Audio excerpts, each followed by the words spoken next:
Jangan pernah bergantung kepada siapapun di dunia ini, karena bayanganmu saja akan meninggalkanmu di saat gelap. Ingat, infak subuh di teras dakwah, kamu bisa berkontribusi banyak kebaikan. Tenang Pak Lurah, ada aku di sampingmu, tidak akan meninggalkan. Yang benar. Benar. Baik teman-teman, kita sesi kali ini beberapa menit saja, nanti dilanjut sholat isya. Setelah sholat isya kita akan ada makan sego macan. Setelah itu kita akan lanjut materi lagi dengan Dr. Wahyu. Kepada beliau kami persilakan. A'udzubillahi minasyaitonirrajim. Bismillahirrahmanirrahim. Assalamualaikum warahmatullahi wabarakatuh. Waalaikumsalam warahmatullahi wabarakatuh. Boleh kita berpantun dulu? Boleh dokter. Boleh. Siap-siap balas ya. Aduh. Pagi hari pergi ke sawah. Cakep. Hendak melihat kuningnya padi. Cakep. Sungguh senang berada di teras dakwah, bertemu kakak-kakak soleh-solehah yang ganteng, cantik, yang baik hati. Masya Allah. Tepuk tangan dulu dong. Tepuk tangan dulu dong. Masuk Pak Eko. Ya. Balas mas. Bisa. Nah, ayo balas. Bisa. Nah, nggak persiapan ya? Gak persiapan. Belum dievaluasi tadi. Oke. Assalamualaikum warahmatullahi wabarakatuh. Waalaikumsalam warahmatullahi wabarakatuh. Yang balas mudah-mudahan segera lunas hutangnya. Amin. Alhamdulillah wabihi nasta'inu ala umuri dunia waddin. Wassalatu wassalamu ala asrofil anbiya'i wal mursalin wa ala alihi wa sahbihi ajma'in amma ba'du. Rabbi syrah li sadri wa yassir li amri wahlul 'uqdatam min lisani yafqahu qawli. Yang saya hormati para asatid dan juga pengurus dari Masjid Teras Dakwah dan juga para jamaah hadirin dan hadirat Masjid Teras Dakwah yang mudah-mudahan selalu dimuliakan dan dalam lindungan Allah Subhanahu wa taala. Pertama-tama marilah kita panjatkan puji syukur kehadirat Allah Subhanahu wa taala karena pada malam hari ini kita bisa duduk-duduk santai di sini ya, sambil menikmati sego macan nanti, di mana sekarang saudara-saudara kita ya di Gaza sedang dalam kondisi yang memprihatinkan, sedang diagresi oleh militer Zionis Israel. Mudah-mudahan kita doakan Palestina dan Gaza segera bisa dibebaskan. Amin. Dan mudah-mudahan perjuangan dari saudara-saudara kita di Gaza dan Palestina dimudahkan dan diberikan kesabaran serta ketabahan. Amin. Amin ya rabbal alamin. Salawat dan salam senantiasa kita panjatkan ke junjungan Nabi besar Muhammad sallallahu alaihi wasallam. Mudah-mudahan kelak kita semua mendapatkan syafaat dari beliau di yaumil akhir. Amin ya rabbal alamin. Saya mungkin sebelum memperkenalkan diri ingin berterima kasih dulu nih pada rekan-rekan panitia dari Masjid Teras Dakwah yang sudah memperkenankan saya untuk bisa bicara di sini. Saya juga sebenarnya heran juga kenapa yang diundang saya kayak gitu. Apakah karena sudah kehabisan narasumber atau bagaimana gitu kan? Itu tim kantor yang milih itu. Oh gitu ya. Nah itu, apakah saya sudah pantas bicara di depan sini? Nah itu ya, sudah pantas, yang saya pertanyakan gitu ya. Karena insya Allah masih lebih banyak sebenarnya narasumber-narasumber lain yang lebih berkompeten, yang lebih baik. Tapi saya sekali lagi ucapkan terima kasih dan merasa tersanjung karena pada malam hari ini bisa mungkin berbagi ya lebih tepatnya ya. Karena saya di sini bukan seorang motivator dan bukan datang untuk memotivasi, saya juga bukan ustadz, tadi disebutkan ustadz, karena saya tidak sedang dalam rangka menggurui, tapi kita di sini sama-sama ya, diskusi, sharing pengalaman yang mungkin selama ini saya jalani sebagai seorang dokter atau seorang pengusaha, lika-likunya, kesulitannya, sehingga memunculkan judul yang hari ini ya, Pilot, Bangkit, dan Melejit, seperti itu. Nah mungkin pertama-tama tak kenal maka tak sayang ya, saya akan memperkenalkan diri saya dulu. Nama saya Wahyu, nama lengkapnya Wahyu Tri Asmara. Nah, saya berasal dari kota Purworejo. Ada yang dari Purworejo di sini? Ada yang dari Purworejo? Ada yang tahu Purworejo? Pertanyaannya itu sebenarnya. Ya. Karena Purworejo di mana banyak sih? orang yang ngapunten ya, tidak tahu Purworejo. Lebih banyaknya tahunya Purwokerto gitu ya. Purworejo Parah ini sih, parah. masih dekat dengan Yogyakarta. Oh. Nah, masih dekat dengan Yogyakarta. Saya alhamdulillah hari ini istri 1 dan insya Allah mudah-mudahan Nambah. istiqomah 1 saja. Oh istiqomah. Tak kira nambah. Anak 2. IG saya Wahyu Tri Asmara. Boleh di follow ya. Tuh, boleh di follow. Centang biru. Centang biru hasil Followersnya berapa prestasi bukan hasil frustasi alias berbayar. Sombong ya. Ya boleh ya di follow teman-teman ya. Nanti kita bisa saling berbalas DM mungkin kalau mau berdiskusi juga ke depannya. Saya anak ketiga makanya namanya Tri Asmara dari 3 bersaudara. Ayah saya pensiunan dari Dinas Pengairan, ibu saya pensiunan dari Dinas Pendidikan alias guru SD. Kenapa saya perlu sebutkan pekerjaan orang tua? Nah, karena biasanya pertanyaan dari netizen hari ini, nah, ketika ada sosok pengusaha yang mungkin agak bagus sedikit gitu ya perjalanan usahanya, kadang-kadang kan bicaranya privilege gitu ya. Turun-menurun. Paling privilege-nya orang tuanya udah pengusaha atau sudah mampu dan punya banyak modal dan lain-lain. Enggak ada salahnya. Memang privilege orang tua itu sangat penting dan bagi saya privilege orang tua saya walaupun seorang pensiunan ya itu yang menjadi nomor 1 karir saya hari ini di dunia kesehatan dan di dunia usaha. Ya, karena beliaulah sebenarnya hari ini kita ada di posisi hari ini. Jadi kita tidak mungkin akan dilepaskan dari sayap-sayap rezeki orang tua dan pasangan kita hari ini. Nah itu ya poinnya adalah bahwa posisi kita hari ini, kondisi kita hari ini tidak akan pernah lepas dari apa yang sudah diikhtiarkan orang tua kita dahulu dan hari ini. Dan juga hari ini yang menemani kita siapa. Nah, berjuang bersama-sama. Insya Allah akan menjadi sesuatu yang indah teman-teman. Nah gitu ya. Masya Allah. Dari judul kita hari ini ya, pilotnya. Pilotnya sebenarnya kalau di dalam dunia usaha itu kan belum tentu perusahaan yang sudah bangkrut sebenarnya. Perusahaan yang pilot itu bisa jadi keuangannya masih bagus tapi ada tunggakan hutang yang akhirnya dituntut untuk dipilotkan.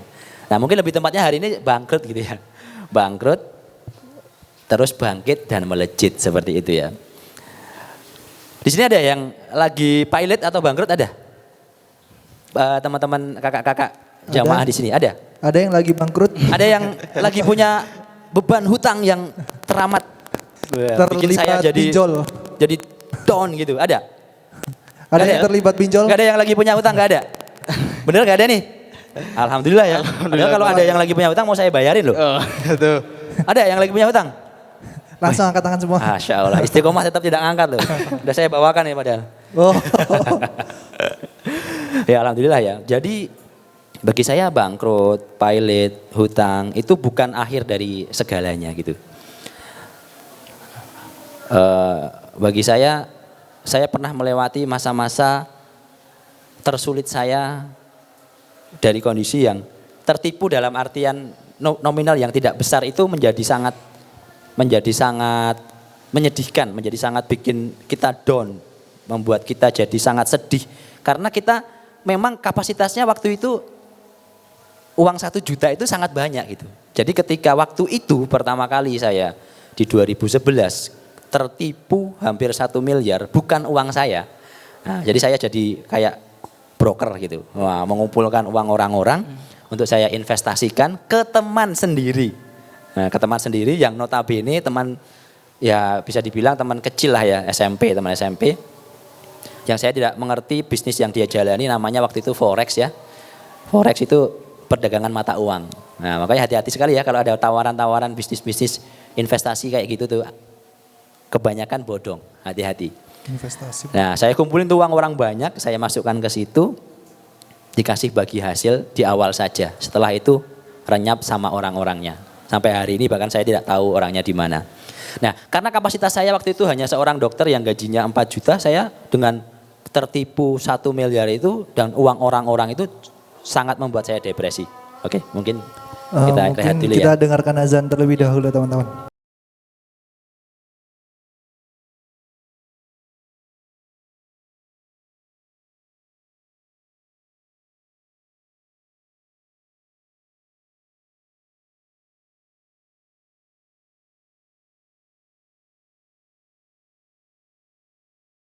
Silakan Ya, tafadhol. dokter. Nah, teman-teman jangan lupa catat semua yang kisah-kisah inspiratif beliau ini. Beliau ini sangat masya Allah banget lah. Jadi silakan. Sangat Masya Allah itu gimana konsepnya? Konsepnya gimana? Agak grogi saya mas. Sama. Oke, siapkan teman-teman catatannya. Jangan lupa nanti di share di IG, di Teras Dakwah atau di Masjid Teras Dakwah, dan bisa di tag juga Dr. Wahyu. Kepada Ustadz Wahyu, kami persilakan. Ini sekarang sesinya apa ini? Meneruskan cerita tadi atau tanya Kisah. jawab atau gimana? Kisah. Oh gitu ya. Kisah. Kembali ke bangkrut lagi ya? Lanjut. Jadi belum ada yang mau ngaku nih, gak ada yang bangkrut nih, beneran nih? Ada yang bangkrut nggak? Yang terlilit hutang Yang ada punya nih? utang, Mas Haris punya utang? Oh nggak ada. Aku ada. Oh, ada yang ngaku. Berapa mas? Masnya ada? Berapa? Utangnya berapa? 600.000 tapi dompet kosong. 400.000. Itu hutang apa itu? Oh. Nah, coba. boleh.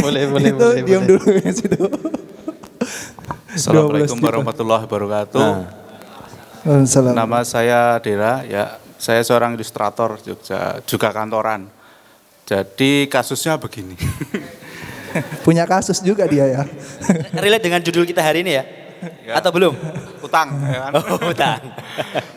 Jadi ayah saya itu kan seorang pedagang di pasar pasti ya, pedagang burung. Ya kira-kira sejak ramai judi online, jualan burung kicau itu kan sepi. Puncaknya sampai beberapa bulan belakangan ini penjualan nol. Akhirnya karena untuk bayar kios itu motor ibu saya dijual, nah, terus motor ayah saya pakai ibu dan motor saya dikasihkan ayah.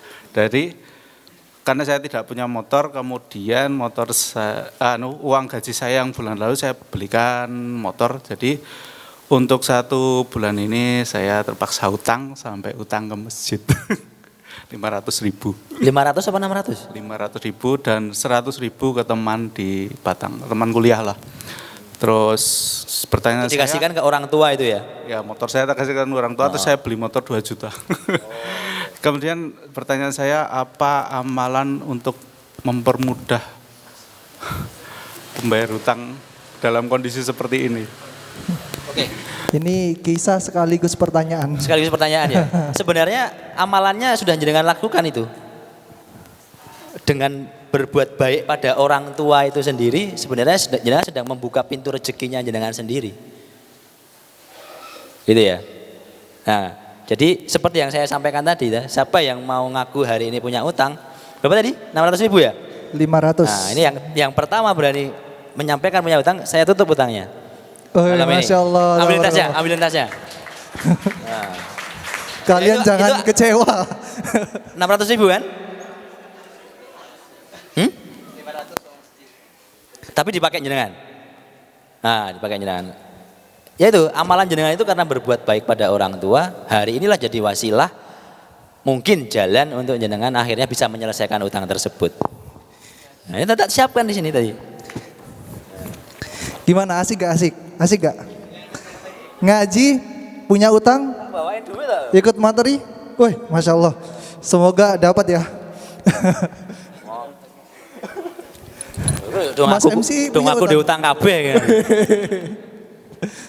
Moga Mas, sini Mas. Sini Mas. Mas Dera. Mas Dera. Masya Allah. Ya nggak apa-apa, ini buat inspirasi buat kita semua bahwa Serah ini terima.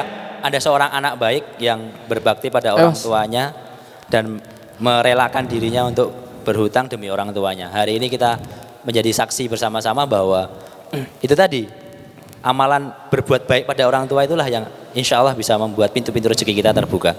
Masya Allah. Berarti kuncinya satu. Masya Allah. Tepuk tangan dong sekali lagi teman-teman. Kuncinya satu, manut wong tua. Saya rezeki kita itu ya itu tadi. Siapa? Orang tua kita dan yang sudah menikah ya, pasangan kita. Pasangan kita. Insya Kalau Allah. masih jomblo berarti bukan pacar enggak termasuk. Ya, berdoa Beda, semoga mendapat beda, pasangan beda. yang terbaik. Beda. Gitu. Baik, Nah, itu Ustaz. ya. Langsung pertanyaan soalnya tadi. Masya Allah. Ya jadi ya kembali ke bangkit dan melejit tadi. Ya sebenarnya judul itu mungkin dipilih karena narasumber itu pernah mengalami itu begitu ya. Dan mungkin dari panitia kemarin sempat browsing atau bagaimana dan memang saya sendiri pernah mengalami masa-masa tersulit. Pernah mengalami masa-masa tersulit yang tadi yang ketipu investasi itu yang notabene bukan uang saya tapi uang orang. Akhirnya saya mempunyai niat baik untuk mengembalikan tapi. Nah itu tadi, jadi ini poin penting juga ya teman-teman bahwa ketika teman-teman mempunyai tanggungan atau hutang pada seseorang atau pada siapapun itu harus mempunyai niatan baik untuk mengembalikan. Kalau di kasus saya itu investasi bodong itu sebenarnya teman-teman saya itu yang saya uangnya tampung itu tidak membuat perjanjian dengan saya, tapi membuat perjanjian dengan orang yang menjalankan investasi itu. Tapi karena saya tahu betul orang yang titip sama saya itu ya ada yang titip 300.000, 500.000 dan itu benar-benar uang mereka yang sangat berarti. Ya, saya ketika itu punya niatan akan saya kembalikan. Nah, jadi dari situlah sebenarnya Allah membuka pintu-pintu rezeki kita ketika kita punya niatan baik untuk mengembalikan. Tapi kalau kita udah pinjem terus seolah-olah justru malah lebih galak dari yang minjemin, sering nggak terjadi seperti itu gitu ya? Sering banget. Itu kan kok kita mengalami itu. Pengalaman. Nagih tapi ora cair-cair gitu ya, malah lebih galak gitu ya. Nah, itu justru pintu-pintu rezeki kita itu akan jadi semakin tertutup, akan semakin bulat kita kehidupan sehari-hari kita itu karena kita udah ada niatan nggak mau mengembalikan gitu. Kalaupun nyatanya saya nggak mengembalikan utangnya mereka, tapi saya hidupnya enjoy aja, saya masih bisa jalan-jalan ke mall, saya masih bisa piknik, ya tapi ya hanya sebatas itu gitu, nggak akan bisa terus growth, nggak akan bisa scale up, nggak akan bisa makin maju, nggak akan bisa. Tapi ketika kita punya niatan baik untuk mengembalikan, justru ketika saya berhutang, justru ketika saya anggap itu hutang, saya jadi termotivasi untuk mengembalikan. Kalau saya nggak punya motivasi untuk mengembalikan uang orang-orang, saya mungkin nggak akan duduk di sini, nggak akan ngobrol sharing sama teman-teman pengalaman saya, karena mungkin saya akan jadi dokter yang normal saja gitu, dokter yang mungkin ya pagi siang praktek melayani pasien. Kalau hari ini kan karena saya punya tanggungan hutang waktu itu, saya sekarang dikasih kesempatan untuk belajar menjadi seorang pengusaha, belajar untuk mempelajari ilmu-ilmu yang di luar kedokteran. Jadi ada banyak hikmahnya ketika kita dikasih ujian, ketika kita dikasih cobaan yang berat. Memang kita dipersiapkan oleh Allah untuk naik level teman-teman, untuk naik kelas. Bukan berarti setelah saya bisa melunasi hutang 1 miliar orang-orang uang itu, bukan berarti saya terus tidak pernah lagi punya masalah, enggak juga. Dari usaha-usaha yang saya bangun bersama istri saya atas support orang tua saya itu, di masa-masa saat ini pun saya juga masih banyak mengalami pasang surut, banyak mengalami hambatan, banyak mengalami cobaan. Tapi cobaan itu hari ini sudah tidak lagi menjadi beban buat saya, karena kalau waktu itu kan uangnya orang, kalau hari ini itu kan uang saya sendiri, uang sama istri saya sendiri yang saya putarkan dalam usaha. Hari ini ketipunya jauh lebih besar dari yang waktu itu. Jadi kalau teman-teman hari ini tadi masih diuji dengan 500.000, diuji dengan 1 juta, diuji dengan 10 juta, 100 juta, tenang teman-teman, saya temani untuk bangkit bersama-sama. Jadi hari ini bukan 1 miliar lagi, saya pun hari ini dengan usaha yang saya jalani, bisa jadi, bukan bisa jadi ya, pengalaman saya mengalami kerugian 10, 20 miliar itu biasa saja. Karena saya tidak meletakkan uang tersebut, harta tersebut di hati saya. Saya letakkan itu di genggaman tangan saya. Jadi kalau itu diambil, harus diambil karena kita punya niat baik, ya itu memang pasti rencana Allah gitu. Dan tidak perlu kita masukkan ke dalam hati yang akhirnya membuat kita jadi merasa bahwa kerugian kita, kehilangan kita itu menjadi sesuatu yang harus kita benar-benar ratapi, bikin kita malah justru tidak makin dekat dengan Allah, malah marah sama Allah. Jangan sampai. Karena saya pernah mengalami hal-hal yang dari awal tidak punya uang, akhirnya kerugian, dan Allah balikkan saya menjadi sesuatu hari ini itu. Makanya saya bisa bicara seperti ini. Bukan ini sekedar kata-kata yang dirangkai supaya jadi kelihatan menarik ceritanya. Enggak sama sekali. Enggak sama sekali. Makanya saya tadi ceritakan sama teman-teman bahwa saya memulai bisnis ini benar-benar dari minus, teman-teman. Privilege orang tua saya, alhamdulillah orang tua saya tadi ya PNS, seorang dari Dinas Pengairan sama guru SD. Jadi doa-doa beliaulah yang hari ini mengantarkan kami sampai ke titik ini. Gitu. Tapi kalau privilege dari sisi materi, insya Allah kita memulai bisnis itu dari minus, teman-teman. Dari minus, dari tidak punya uang, mending kalau tidak punya uang ya, tapi masih berhutang. Dari berhutang. Nah, terus bagaimana memulainya? Ya waktu itu kita sistemnya maklar saja. Dropship ya kalau bahasa kerennya hari ini ya. Yang menjualkan produk orang lain. Sampai akhirnya kita bisa memproduksi sendiri dan menjual sendiri. Seperti itu. Jadi tidak ada yang tidak mungkin, teman-teman. Tidak ada yang tidak mungkin kalau Allah berkehendak. Gitu ya. Allah itu meluaskan rezekinya bagi siapa saja yang dikehendaki. Jadi kita nggak usah khawatir dengan rezeki kita, semuanya sudah tertulis di Lauhul Mahfuz ya. Jadi semuanya sudah tertulis dan kita diminta hari ini untuk berikhtiar saja. Berdoa saja. Kita hari ini diminta untuk berikhtiar dan berdoa. Insya Allah mudah-mudahan teman-teman yang tadi masih mempunyai hutang, masih mempunyai tanggungan, insya Allah akan segera dilunaskan.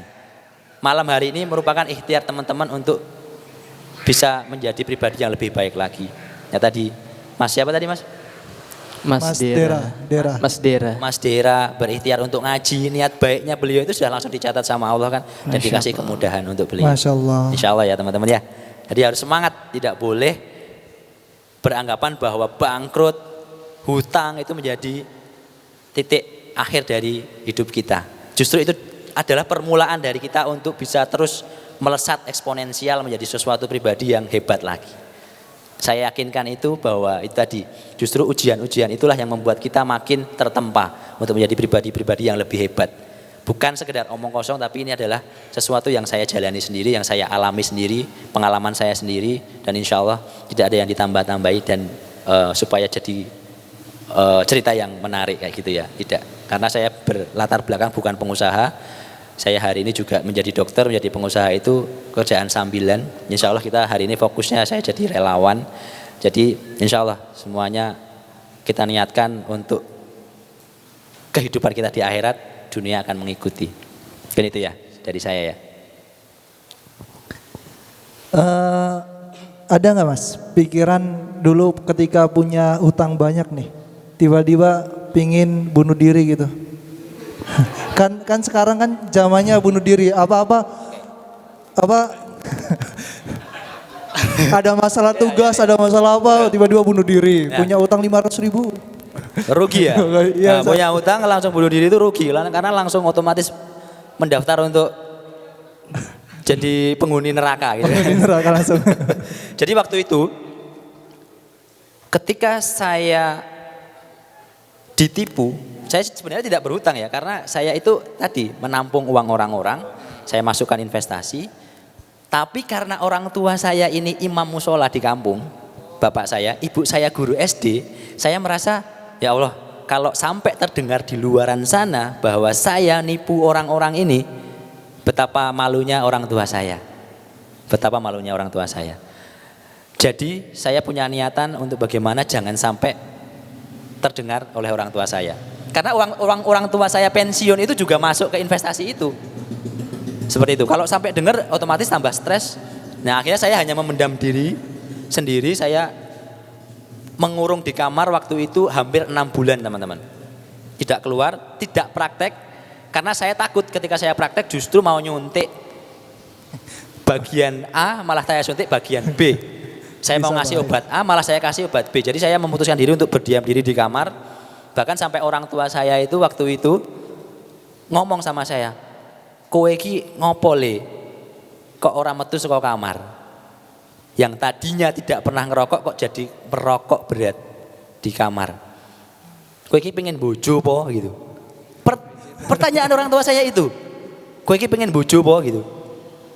Padahal saya itu lagi itu tadi mikirkan bagaimana saya bisa mengembalikan uang orang ini dengan gaji 4 sampai 5 juta per bulan sebagai dokter umum. Bagaimana caranya? Enggak mungkin. Lihat 1 miliar aja belum pernah. Kan itu uangnya orang ditransfer ke rekeningnya teman saya itu. Jadi saya enggak pernah nampung atau menerima uang itu tuh enggak pernah. Enggak pernah ngebayangin. Siapa di sini yang pengen punya 1 miliar pertama? Cuman pingin doang kan? Sudah belum? Cuman pingin. Ngebayanginnya banyak enggak? Banyak banget kan? Ya, jadi sama, saya dulu waktu itu juga seperti itu. Ya Allah 1 miliar, gajiku mau 5 juta gitu kan. Gimana caranya gitu kan. Nah saya di kamar itu bukan tidak ngapa-ngapain teman-teman. Saya di kamar itu justru produktif nulis. Nah, nulis blog waktu itu. Blogspot pernah dengar gak ya? Masih ada gak sih Blogspot? Masih kayaknya ya? Masih. Nah, saya nulisnya di web Blogspot waktu itu. Nulis artikel kolom kesehatan di situ. Buka konsultasi gratis. Nah akhirnya kan banyak tuh orang-orang yang konsultasi gratis sama saya. Nah di saat saya stres ditanya, kowe iki pengen bojo boleh? Nah di konsultasi gratis itu kan tertera nomor PIN BBM saya untuk konsultasi gratis itu. Nah jadi yang konsultasi di situ kan banyak tuh, ada yang bidan, ada yang merawat dan lain-lain itu. Nah dilallah gitu ya. Nah itu muncul satu profil picture yang sebenarnya sudah sering konsultasi sama saya, tapi kok berubah profil picture itu cewek cantik gitu. Nah saya tetap pilih-pilih dong, orang tua minta kamu pengen bojo po? Ya saya tetap nyarinya juga enggak. Yang penting hari itu dapat jodoh gitu kan enggak. Saya lihat itu profil picture, saya tanya-tanya, kamu kan kemarin enggak pakai kerudung kok sekarang ganti profil picture pakai kerudung, bagusan sekarang loh, cantik kan? Bukan, saya enggak bilang cantik. Saya enggak segombal itulah gitu. Nah, Dokternya gombal. cantik kan, bagusan yang ini loh gitu. Wah itu terus baru mulai pendekatan-pendekatan lah.